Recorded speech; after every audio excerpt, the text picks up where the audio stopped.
பாருங்கள், ஒரு 100 கிராம் அளவுக்கு பாசிப்பருப்பு எடுத்திருக்கேன். அதே பாத்திரத்தில் சேர்த்துடலாம். 4 பச்சை மிளகாய், ஒரு 10 போல் சின்ன வெங்காயம் எடுத்திருக்கேன், அதையும் சேர்த்துடலாம். கூடவே 2 தக்காளி சேர்த்துடலாம். மஞ்சத்தூளும் சேர்த்து தண்ணி ஊற்றி வேக விட்டுறலாம். அதிகமாகவே தண்ணி ஊற்றிக்கணும், நல்லா தண்ணியாக இருக்கணும் இந்த பருப்பு, அதனால் கொஞ்சம் எக்ஸ்ட்ரா தண்ணி ஊற்றிக்கோங்க. தக்காளி பருப்பு எல்லாம் நல்லா குலைவாக வேகணும் இல்லையா, அந்த மாதிரி வேகட்டும். அதே சமயம் ரொம்ப வலுவலுன்னு வேக வைக்கக்கூடாது. அந்த ஒரு மாதிரி அந்த பருப்பு வந்து நல்ல மலர்ந்து வேகிற மாதிரி வேகணும், அந்த மாதிரி வேகட்டும். அடுத்ததாக ரசத்துக்கு ரெடி பண்ணிக்கலாம். ஒரு 1/2 ஸ்பூன் அளவுக்கு மிளகு, ஒரு 1/4 ஸ்பூன் சீரகம், ஒரு 5 பல் பூண்டு சேர்த்து தட்டி எடுத்துக்கலாம். ரசம் தாளிக்கிறதுக்கு எண்ணெய் ஊற்றிக்கலாம். எண்ணெய் காஞ்சதுமே கடுகு உளுந்து. கடுகு வந்து குழம்பு தாளிக்கிறது, ஒரு ரசம் எது தாளிக்கிறதுனாலும் கடுகை வந்து நல்லா பொரிய விட்டு அதுக்கப்புறம் மற்ற பொருளெல்லாம் போடுங்க. நீங்கள் கடுகு அப்படியே போட்டிங்கன்னா நம்ம சமைக்கிறப்போ அந்த கடுகு மட்டும் மேலே மிதந்துக்கிட்டு இருக்கும், அந்த கடுகும் கசப்பாக இருக்கும். அதனால் நல்லா பொரிய விட்டுட்டு அதுக்கப்புறமா தான் மற்றதை சேர்க்கணும்.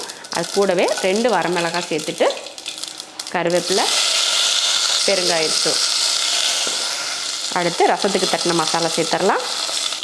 அடுத்து மஞ்சள் தூள். அவ்வளோதான், பாருங்கள், நல்லா வதக்கி விட்டாச்சு. வெங்காயம் தக்காளி எல்லாம் சேர்த்து வேக வச்சுருந்தோம் இல்லையா, அந்த பருப்பை அப்படியே சேர்த்துடணும். ஒரு நெல்லிக்காய் அளவுக்கு புளி எடுத்து கரைச்சி வச்சுருக்கேன், அதையும் சேர்த்துடலாம்.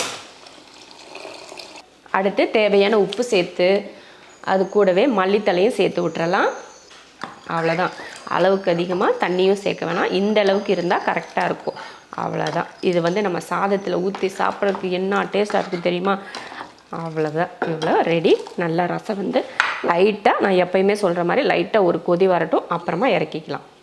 அவ்வளோதான், சூப்பராக கொதிக்க ஆரம்பிச்சிருச்சு. இப்போ வந்து நம்ம வந்து அடுப்பை ஆஃப் பண்ணிக்கலாம். இந்த மாதிரி பருப்பு குழம்பு கூட ரசம் தாளித்து ரசம் மாதிரி செஞ்சிங்கன்னா நீங்கள் சாம்பாரும் வைக்க வேணாம், ரசமும் வைக்க வேணாம், ரெண்டும் ஒரே இதில் ஏதாவது ஒரு அப்பளம் மட்டும் கூட நீங்கள் வச்சு சாப்பிட்டிங்கனாலே போதும்.